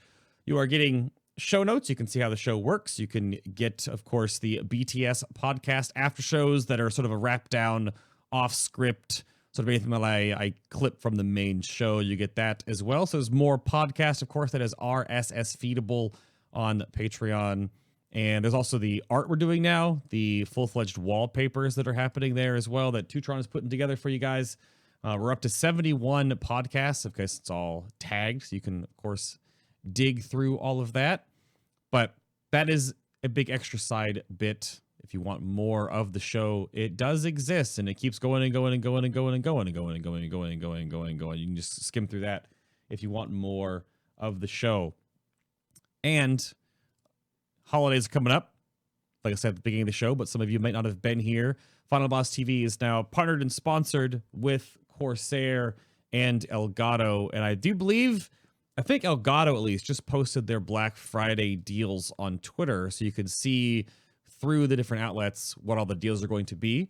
So if anyone is going to be looking at getting some bits and bobs and parts and pieces for their build or someone else's build, there's going to be a lot of sales going on. Probably the Cyber Monday time frame, but I think they're just going to last for like a week. That's just sort of how it works now. The notion of like Black Friday all one day sales is sort of at the wayside now. But there's a whole bunch of stuff you can check out there. Links are down below. Of course, if it's outside the seasonal stuff, FinalBoss, the actual code, just drop the TV from it, can actually work to get you guys 10% off and free standard shipping, which is pretty awesome. I actually I'm still working on the huge new studio rebuild that I have, and there's a whole lot of stuff that I have ready to go that I actually just ordered a little bit more the other day. Got some key lights coming in, some new Elgato stands, and you will see that all. I'm doing a big, huge build stream when I actually get that all sorted. But that's just linked down below, either on YouTube or on Twitter, of course, or on Twitter, YouTube or Twitch down below the stream. And of course, linked also down below. People always ask me, or I get YouTube comments sometimes in the archive version of the show that goes up on the channel's YouTube channel, where I don't understand where the break comes in, but the show is very reachable, right? I have an open Discord and I'm on Twitter. So if you have questions for the show, if you have suggestions for guests, if you have ideas for topics and things, my email is also available. That's on the website. But just jump into my Discord channel. I ask my Discord every single week, usually Friday or Saturday before a Sunday show, if you have questions. So it's open to have feedback, and I sort of integrate those into the FAQ sections. It's one of the big old topics to have an extra one on there. And of course, when beta starts up in the next couple of months, we're going to have beta shows and the spec coverage therein. So if you have questions or want to get in touch with me to ask questions to guests on the show, that's the way to do it. So the link to join my Discord is also right down below. That's where things are on the internet normally, down below the player. And iTunes, Stitcher, Google Play Music, my website, and soon to be Spotify for the audio-only versions of the show, in case you want to do that. Taking on a trip with you. Spotify, I still think, is still processing. I'll send out a tweet, of course, when it gets all done. And we do have a little teaser. There was a Twitter poll I put out on Holy Death Knight is coming up after this one. Balanced Druid after that. Fury Warrior following the Balanced Druid, and then the year-end special. I believe that's how it lines up. And then we'll see where 8.3 takes us, because we'll go through that. We've got another Mage, Warlock, Hunter, Rogue probably on the horizon, of course, then more tank and healer discussion. You know, it's like 2+ months down the road, and then we'll see where beta goes. But I have some canned questions. Lily, ready for some canned questions? What kind of canned foods do you eat overseas? Not a lot, honestly. I'm thinking about it right now. No spam? No. My wife is vegetarian, so no. Well, yeah, no spam. Well, is spam even meat? I don't know. I mean, it's an acronym, isn't it? It stands for slightly processed animal material. Yeah, it was an animal at some point, so yeah. No. It's stuff posing as meat. There you go. Chat's got us. So how about this one? While chat gets caught up, if they have any questions to ask. Do you miss Holy Power? No. Yes. Yes. Whoa. Sort of. Oh, okay. Wait, so... Absolutely. So yes, Okay. Sort of, and no. What? I'll elaborate a little bit. Sure, Pel, yeah. I feel like one of the biggest problems Holy Paladin has right now, outside of Glimmer of Light, is if you break down the thought process that goes into healing, you can kind of think of it, or at least I think of it, as there's like 3 strategies going on, right? You have your short-term goals, which is what button do I press on who? Am I pressing Holy Shock or Light of Dawn next, Crusader Strike, etc.? Then the long-term goals would be like, when am I using Avenging Wrath? When is this damage event happening? It's not an issue right now, but when should I be conserving mana? When should I be spending mana? And one of the things that got lost was that mid-tier kind of strategy, right? With Legion, you had that, okay, Ilterendi is going to be coming up soon, so I'll bestow, that way it gains the benefit from Ilterendi, Holy Shock, or Light of Dawn in that sequence, depending on what set bonuses you have, you could reverse it. And that was kind of a mid-tier strategy that in some ways resembled Holy Power, because previously with Holy Power, you could build up 5 Holy Power stacks and then instantly spend one of your 3 Holy Power, Holy Shock, spend another 3, and you do a fair amount of burst every 30 seconds if you need to, or you can be spending it consistently. So Holy Power, to me, represents kind of a mid-term strategy, and I missed that, and Holy Power did that, but it doesn't have to be Holy Power. Okay. Some just see it as just combo Yeah. points, so that's why I was curious. I miss Holy Power because I'm just hunting for stuff to give paladins depth again. In Legion, Holy Paladin had a lot of depth. They've lost a lot of it. The thing is that there's basically 2 ways that the game imposes of gating you from using a spell. Cooldown, you can push Light of Dawn every 10 seconds, or a secondary resource. You need X combo points in order to push it. And of the 2 of those, combo points is the more interesting because like Pel said, you can pool and play around it a little bit. With Light of Dawn being pushable every 10 seconds, you either push it or you don't. You either use the power or you lose it. If you put stuff on some buttons on a secondary resource system like combo points or Holy Power or whatever you have, then you add that extra dimension of being able to think about, do I want to spend here, or do spend on 1 point, spend on 3, pool to 5 so I can spend twice in a row? It just adds a little bit of depth and flavor that the spec desperately needs. And that's why I say I miss Holy Power. It's not because it's Holy Power as Holy Power, it's because that would be one of the many different ways that Blizzard could add some depth to the spec that it just doesn't have right now. Yeah. I agree that I would love more complexity. But having played in the 2 expansions where Holy Power was a thing, I don't think it was very complex in that sense. Is it really interesting that you have 1 Holy Power, you spend that on Eternal Flame because you want to keep your absorption shield that is caused by a mastery as long as possible? That didn't really feel all that great. I think that it could be a really good idea and a good design or way of design to make the class more complex, but they haven't shown me that they can do it, and therefore I wouldn't be excited to get it back. That's a bait question, Zeb. Question for the panel: if you could choose one of these 2 options, which would you choose? Get rid of Glimmer or get rid of the Grievous Affix for entirely forever? Get rid of Glimmer. Easy choice. Yeah, agree. Okay. I'll take either. It doesn't matter to me. I don't do Mythic Plus, so Grievous does nothing for me. So I'd say get rid. But I'm a big fan of Grievous because for the past 2 expansions, dungeons have been a big part of the game, right? Mythic Plus is a big deal, and Mythic Plus isn't fun to heal to the extent that you see healers even doing like level, big keys, gearing and trading entirely for damage, right? Healing is like the least important part of what a healer does in a dungeon, and I like stuff that makes you heal more because I want to heal. That's why I play a healer. So Grievous is like one of the only things that makes a dungeon require healing. Let's get rid of Glimmer instead. All right. Yeah, you actually have to heal with Grievous and like be on top of Grievous. Yeah. And yeah, I like that. It's something that I feel like is sorely missed in Mythic Plus overall, because what is it, 70%, if not more, of your globals are just spent DPSing. And ultimately you're a healer to heal, right? It's At a least weird sometimes. Yeah, it's a weird one when I do keys as Resto Shaman, because deep healing sort of counters Grievous naturally, where I don't even notice it some of the times, but different healers have different problems with it. I know Discipline Priest has quite a bit of an uphill battle to like prevent and then battle Grievous if they let it get out of hand. Resto Druids don't even think about it. It's like, everyone has 9 hots. What Grievous? Right? So it's a different, little game of chess for them. How about, I'm pulling this up over here. This is an important one. All right. Which Legion artifact skin for the Silver Hand is your favorite? Because that's... You can still obviously transmog to this crazy big old thing. I don't think any of you are currently transmog to it. I do have your armories pulled up. Oh, no, Pel is. Oh, Lily isn't. And Jeath is just a troll. Jeath can't.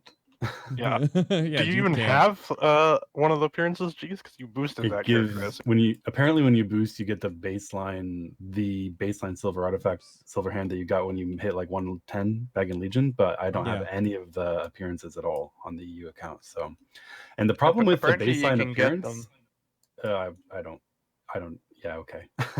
I'm not gonna do that. I'm not gonna do that. But the biggest problem I have with the appearance is that giant book on your belt. I just don't like it. Yeah, the Libram on your belt, yeah.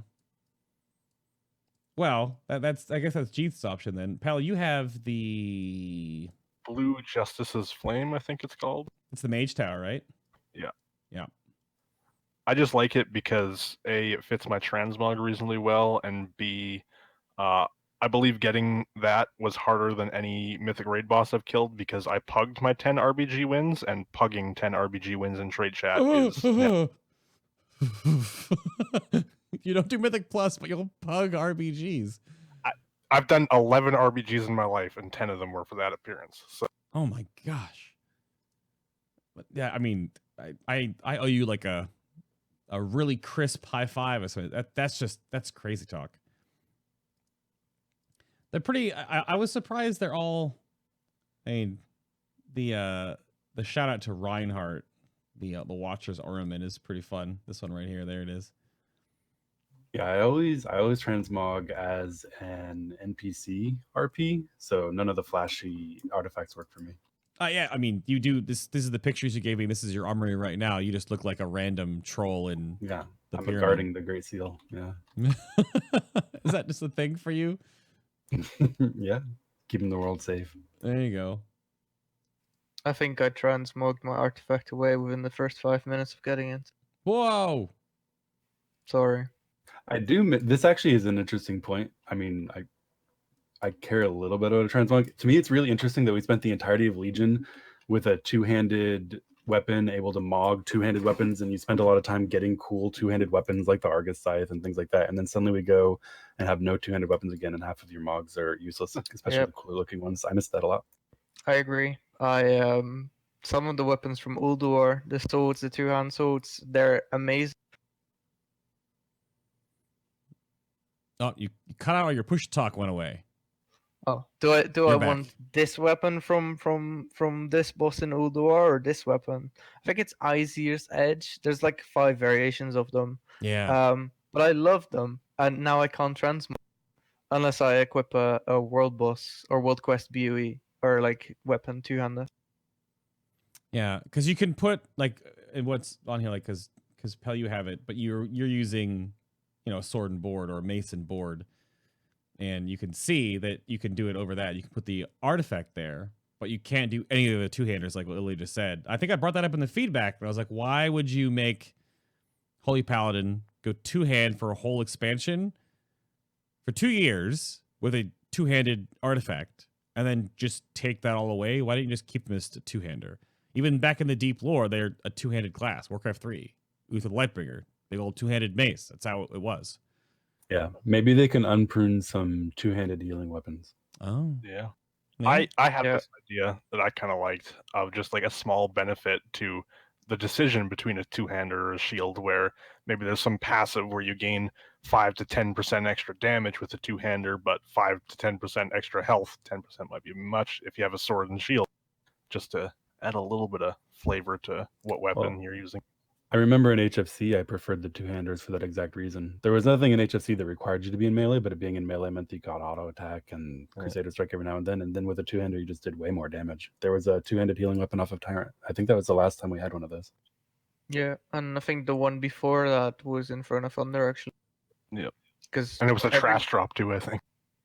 I think it was from Horadon. Might be wrong though, but I remember everybody being immensely excited because, oh my god, a two-hand weapon. Yeah, this is a Northern man. I've got yours that I want to ask as well, but Proto's question's kind of bait as well, but it's the corrupted gear in 8.3, which I guess is a talking point that you can bring up, is that there isn't really, I mean, there is like, there's one affix that is at least 4 healers that you want, your tanks might want to have. That's the healing received. But other than that, we went over earlier, your crazy mastery scaling you're going to experience because of the new Azerite layouts. So you can gain the corrupted gear, at least for Holy Paladin, right? That is the extra additional plus percentage mastery from gear. I don't know if you guys have forward thought any of this, though, like Pal or Lily, have you guys thought forward? Is you going to change, or what kind of corrupted gear is Holy Paladin going to care about, or are you going to remove all of it? Unless it's plus crit. Yeah, like plus critical damage is obviously always good, but I think for healers, ultimately, the sockets look really good. And with how mediocre some of the corrupted stuff looks, there was one clarity of, the one that like empowers your spells or reduces their cooldown. That one looks good, but it's been bugged all PTR, so I don't know. Yeah, there was one trait that had a chance to proc that reduces the cooldown of your cooldown-based abilities or increases your cooldown recovery rate. But I equipped some of it to test during one of the bosses. I forget which one. And then you push Holy Shock, you get the proc, and Holy Shock goes on a 31-day cooldown. And you're real upset for the rest of that testing. So it's hard to say whether that'll be good or not. But that was kind of an interesting one. There's also corrupted weapons. Yes. None of them are super interesting for healers, but for Holy Paladins, there's one that increases your secondary stats on a proc, and then there's one 10 item levels higher off of one of the last 2 bosses that does damage. It's a sword, which is kind of cool because Holy Paladins will have access to a high item level healing weapon, which I think very few other healers will, that procs free damage. That's kind of cool. I don't know. The question was, what corruption effects would we add? And I don't know, because it's kind of weird to both add something that does more healing and then incur the penalty that typically is going to require more healing. But Yeah. there is at least the weapons that you can look forward to right now as a Holy Paladin. Yeah. I think that an issue as well is that, I mean, correct me if I'm wrong, obviously you guys both rated at a higher level than I do, but healer throughput from an HPS point of view is generally not the bottleneck in a raid. So adding something that only works for healers, say you do more healing, might actually not be as good as people think it is. Yeah, that would be something that became useful down the road when you're trying to solo heal for parts or something like that. You know? Yeah. For progression, you're typically trying to shed healer power and turn it into DPS. That's why healers in last raid used, Crucible of Flame essences and cyclotronic trinkets, is because your base kits, there hasn't been difficult healing checks in the game for a little while, and you're able to do that with your base toolkit pretty effectively. So you try to get as much damage as you can instead. So I mean, The thing about the corruption is that since you can't choose it, you're just going to wear what you get and hope that you get a weapon. But if you could choose it as a healer, you probably choose critical damage, like Pel said. So I need to, I was looking at a database while I'm looking over here, because I wanted to ask, we didn't really touch on this specifically, but it could have sort of came up. So I wanted to put maybe a pin in this or get an answer. But yeah, Northern asked, Blizzard obviously wants Holy Paladin to stay in melee, which we talked about before. But your MO is that you put Beacon, a spell with a very long range, on the tank who just stands beside you, or you stand beside them.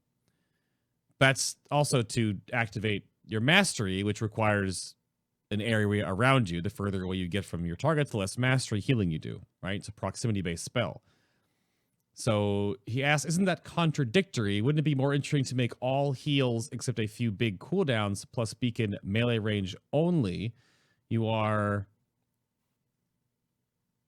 to imitate a sun, so you should radiate around you like one. It is okay. A couple of points there. The first one I want to say is that in a world where you only play with one beacon, like right now because we're playing with Divine Purpose because of Glimmer, Beacon doesn't benefit from mastery at all. It just replicates however much healing your base heal did. So if I heal someone close to me, that heals more, and then it transfers the percentage to the beacon. And if I heal someone far away from me, it heals less, and it still transfers the exact percentage to the beacon. Right. That results in some interesting decisions, right? Because on Queen's Court, for example, you want to put your beacon on the tank that's further away, because if you're going to heal a tank, the one you heal close to you, you're going to heal directly for more because of your mastery, and the one that gets further away doesn't get a mastery penalty from your beacon, but would from any of your other healing. So there's sometimes some interesting decisions to be made there.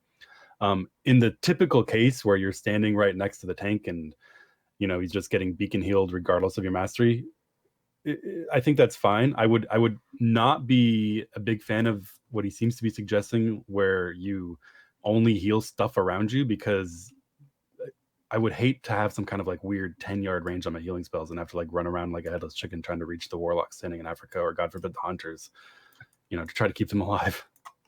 Yeah, maybe I'm sorry to interrupt. Maybe if, this has been a bugaboo of mine for a while. If they took Beacon off the GCD, and in exchange we got that, I would be all for it. Give me a 10-yard healing range, but take Beacon off the GCD, and I can throw it on any hunter I wanted. At some point that removes the global off Beacon, but gave it like a 5-second cooldown on application. They could do something like that.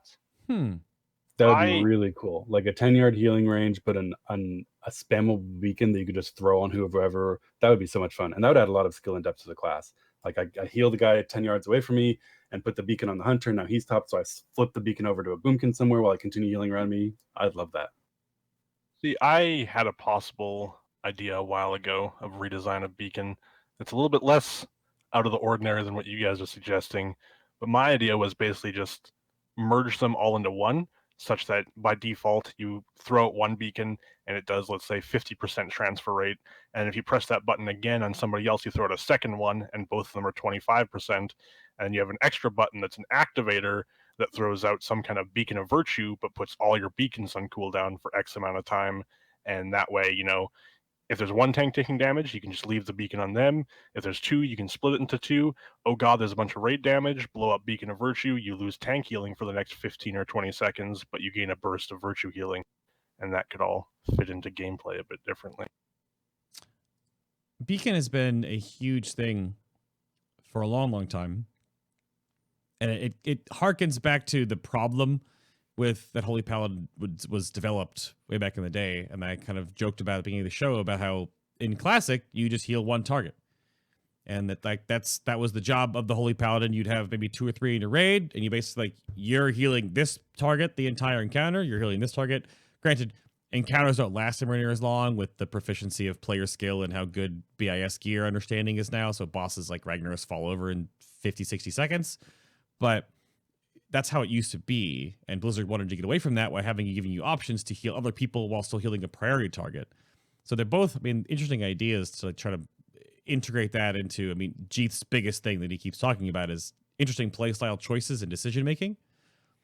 So there's options there for sure, but it's a tough one when your mastery is that AoE aura of forgiveness around you that deteriorates, but then you also want to be able to be in one place while heal someone else somewhere else. And the beacon problem also interacts with a very complex issue of how do you make tank healing interesting, or even can you, while still giving tank players agency over their own life. No tank wants to be the tank that like can't control whether they live or die, because then you just feel like a punching bag. Like there's been this big shift since Classic where you have paladins doing nothing but healing the tank, because the vast majority of the damage in the encounter is on the tank, and the tank doesn't do anything to live through it himself. Basically, it just has to be healed. Right. And as they gave tanks more agency, that meant that healers had less of an impact on tanks. And that meant that they had to increase the percentage of damage that was done to non-tanks so that healers still had something to do. So while the majority of damage is still done to the tanks, the 90% of that is taken care of by the tanks themselves, and you just throw a beacon on them and ignore them for the most part. It is a difficult problem to untangle, because while healers would be like, well, maybe we should have to heal the tanks more because that's interesting gameplay instead of just throwing a beacon on it, then the tanks are like, well, that's not fun for me to die and just be like, well, I didn't get healed enough. I want to control my own destiny with death strikes and Lights of the Protector and such. One thing that they could do, obviously we have a whole row of talents based around Beacon. Beacon as it is a staple and an iconic ability that we have, and I don't see it going away in Shadowlands either, seeing how they want to unprune iconic abilities. But they could tune and tweak and change some of those talents. Double Beacon only has been in the game since Warlords, I think. Yep. Virtue is a thing that, is neat, changes things up. Divine Purpose was on another row previously. Yeah, I could see like Divine Purpose shifting somewhere else, or like being baked into the spec entirely. And bringing something else there. Whoa. Like what Pel mentioned. Whoa. They have to make 6 new talents in a single expansion then. That's unheard of. Yeah, every expansion or tier that I've ever participated in, granted it's only 3, stuff gets added to the game and people are like, well, let's make this baseline. There's got to be... I mean, have to fill the talent with something. Divine There's Purpose, already... they could also remove it, right? Yeah. If you want. I think Divine Purpose is perfect the way it is. It's a talent you can choose to play. It changes how you play. It's fun and reactionary based. I see no problem with just leaving that as a talent, because Yeah, you got to fill those talents off with something. Like I said earlier, you could also put it on a different row, like it was previously. Oh, a shakeup is going to happen for sure. That's the weird part. I mean, that's what you said. Is that they add a new row, and obviously the aura row goes away, then you do have at least 3 spots, if not 6. But again, all the set bonuses, all the legendary effects, all the artifact hooks we had back in Legion, they have a lot to pull from. And it depends on what they pull from and how they tool it to how it works. And different specs also have really awkward talent rows where you have decisions to be made in that talent row that either fully affect you or fully affect your party. And a lot of the times those decisions are not really a decision anymore. So I wonder if they needed to... I thought this talent system was going away in 9.0 personally, but obviously it's not. Yeah. Well, I'm not surprised it's not, because they have so much to add, right? They're deleting 2 systems of Azeroth and Essences, but they're adding 2 completely new systems again of Legendaries and Covenants. And they don't want too much of it to just be rehashing what's been done in the past, where people are going to, make fun of them on Reddit, and no one likes that. Well, so there's a lot to design. mm-hmm. And it won't all be rehashed. Like the Legendaries we can get aren't all going to be the old Legendaries we had before, I assume. Yeah. What'd you have, Pel? Well, you had something in there. Yeah, it's interesting too with the talents, because I remember one of the pushes they had going into Legion was a new philosophy on how talents would work, where they were, instead of just having the, let's say, Avenging Wrath row, they're splitting it up, and the idea was, DPSers could take more AoE rows if they want, and then they backtracked on that in BFA and were like, whoa, people just go full AoE in dungeons and full single target if they need to, and for healers that was never really a problem, and then they kind of did that in BFA by putting all the Avenging Wrath talents on the 90 row, when they could have split it up more. Yeah. That's what I wonder what they're going to do. Because there's always systems. We're always in that weird formation time right now. So hopefully the feedback just gets there. Hopefully the beta starts as March, if not earliest April. We get a good solid 5 or 6 months at least, if not 7 months, to talk about stuff. If they want late next year launch, I'm not sure. Or they want to land on that August, September. So we definitely need to see beta by, I would say, March. How about, I mean, I don't know if you're still world questing, Jeath, but what spec do you world quest as? Do you go prot and pull a bunch of stuff? Do you go ret, or do you stay holy? I go ret and pull a bunch of stuff. It's fair enough. I've never been one of the guys that like associates so much with my spec that I want to. I know there are people out there that enjoy questing as holy, but I just go ret, pull everything, kill it, move on. Sure. Lily, what do you do? What do you do? What do you spec? Prot and just like pull the whole zone. There you go. Okay. And Pel? In Legion, it was Prot, because Legion Prot Paladin did a ton of damage, but now it's just ret and pull everything, AoE down with wings, fly off to the... Okay. And then this one, I don't know who has information for this one, but there are other MMOs out there that are swirling around that are obviously competing with World of Warcraft. One in particular, of course, is Final Fantasy XIV, but there are still other contenders somewhere in the game space now and then. But have any of you actually healed in other MMOs? And do you have thoughts and comparisons to how it feels, in relation to all your time in World of Warcraft? I healed for a little while in Star Wars: The Old Republic. Okay. And then I healed for a very little while in Final Fantasy about a year ago. Final Fantasy didn't last long because I disliked how their animation locked combat worked, where because of how they prioritize animations, essentially, it seems like things went off when they shouldn't and killed you if you weren't in them, and that just drove me up the wall. And then their whole system of like off GCD spells that aren't really off GCD, they have their own weird internal GCD, just drove me completely away from the game. But I thought Star Wars: The Old Republic was a pretty fun game. It had the only like new mechanic I've seen in a healer in a long time, which was variable energy regeneration. I played an agent healer, and if you kept your energy high, you got more energy. But if you needed to burst heal down to low energy, then it regenerated slowly. That was an interesting mechanic. That could be something to add to WoW, not just for healers, but for DPS as well. It's like a new resource system. We've pretty much played out, energy, mana, and rage. I'll give you that. I played a consular in SWTOR, and I shouldn't say did, because I should still play SWTOR, as many of my viewers want me to finish the damn storylines and play the new expansion. But yeah, consular had essentially old school like warlock, where you'd spend mana and then you would tap back up to get mana back to then spend more. But the more aggressively you tapped, the slower your natural regen would happen. So you have that teeter-totter of how you would heal. I think you have a heal that was like super efficient, like barely heal, but then gave you some resource. So you had to manage those different heals and those cooldowns there. It was pretty fun. Yeah, I was a big fan of the variable resource regeneration. Yeah. Just gave you another thing to focus on and pay attention to. Another facet. Mana is basically dead in WoW for healers right now, right? Like it starts off, you care about it, but do you even care about your mana anymore? I mean, you do. You want to manage your mana, but it's not super. It's pretty single dimensional, right? Do I have enough mana to get me to the end of the fight or not? Yeah. Whereas a variable mana regeneration, you play with it a little bit. Yeah. Pal, you didn't have any other MMO healing? No, I mean, WoW's healing has changed so much that I feel like I've played 5 different MMOs, because every other expansion, it's vastly different. Yeah. No, I hang out with a bunch of people who play Final Fantasy a bunch and have discussions on the differences there, so I have an idea of what goes on there and how, from what I can gather, having never played the game, damage is a lot less frequent, a lot more predictable. It's more about how can you most efficiently heal up the damage, and then how can you maximize your damage. So it's a little bit different. Yeah.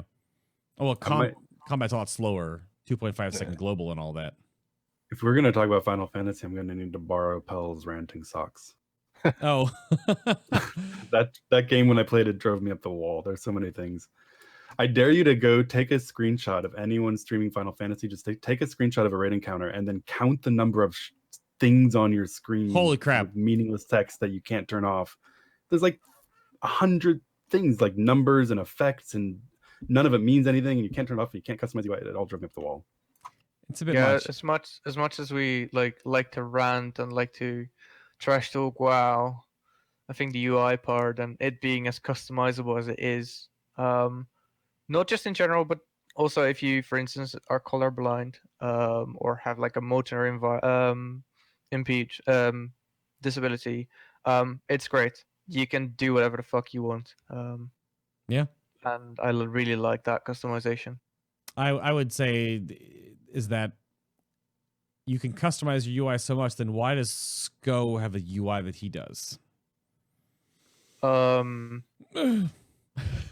Do you- Go UI 2.0 is way better than 1.0. Oh, it's definitely improved. It's definitely improved. We talked about it at the Race to World first, where I was like, oh, I can actually, maybe see a little bit more, but I don't teach them. think you can. I don't think anyone can criticize a UI after Jazrin got world first solo healing Garrosh with a giant pony on his screen. Hey, Yeah, but like, didn't the give them pony power. actually have views though? Like I Yeah, think that the yeah. tears on the side were all like of the elements, all of the elements were mana or something? actual. Yeah, he had like one of them was mana, one of them was cooldown of something, like different charges of spells. It all meant something, but it was a giant prancing pony with stars and rainbows. And Well, one of them, I think the rainbow at tail least was you a could cast see. bar. At least you could see your own character, right? I don't think I've ever seen Skull's character because it's somewhere under that UI. But Oh yeah, Pal just grab. Is Scott live right now? No, this is from that's a Zul'Harak. screenshot from HF. Oh, I just Zul'Harak, Googled Sko's okay. UI and that popped up. Oh! It's like a Googleable thing. Yeah. I like it. I mean, in that picture Oh. itself, you can't even see the boss almost because his bigwigs is in front of the boss. Like, yeah. Oh my gosh, Scotty, please. Oh man, that's pretty great. Oh yeah, it's old. I mean, I that- just saw that Scott's does- face. Didn't know. That does kind of highlight the greatness about UI's WoW's customizable UI is that everyone Yeah. can make what works for them, right? Yeah. And you see dramatically different. If you go watch, 20 different streams from Limit or Method during World First, you're going to see 20 different UIs. Some of them considered, elegant and clean, and others considered cluttered, but they work for the guys doing it, and that's what's great. It is. But that's about all we have time for here, of course. And I guess the last little bit is to give you guys both your soapbox time, any closing remarks or shout-outs that you would like to throw out there into the ether. So, Pal, you had the ranting socks on. Do you have any wondrous bits of wisdom or any moratoriums that you wanted to expunge out there into the community? Do you have anything? Not really. Hoping that 9.0 brings some extra depth to the class. I'd love to see Holy Prism back or be useful more so. It's one of my favorite spells, but yeah. This man really wants Holy Prism back. I don't know if you've been here for the whole show. It's like the 7th time I think he's mentioned it. Just need to make I need some just spec it foreheads in the chat. It's still here. It's in the talent tree. If you like it, pick it. Yeah. It's your $15 a month. It's true. It's true. How about Jeath? Do you have anything, any remarks, moratorium, soapbox you want to throw out there? No. I agree with Pel. I would like for them to add a lot of depth. Holy Paladin used to be a pretty intense, deep, fun playstyle in Legion. That all got stripped away, and we're left with not a lot of depth. And I just want them to make classes fun again. Holy Paladin included. We'll have to see. My only little end cap for Shaman is where is my Bind Elemental and my baseline Ascendance. Lily, do you have anything you wanted to add? Close us out. Yeah, I want more complexity. Like, I think we've all echoed it, and it's what the spec needs. It's perhaps also what the game as a whole needs. Because I think it's good that we pruned things along the way and simplified things in some way, but I think we've gone too far off of what the ideal is. Okay. So, well, trust in Halinka? Is that what you're trying to say? I mean, he's the director of WoW Combat now. So he is the yes or no on everything that's going to be changing in 9.0. So we'll see. The feedback will become a thing. Hopefully, again, beta in March. That's not end of March. After my birthday. Let's make it happen. I got a lot of testing to get to. But that'll be that.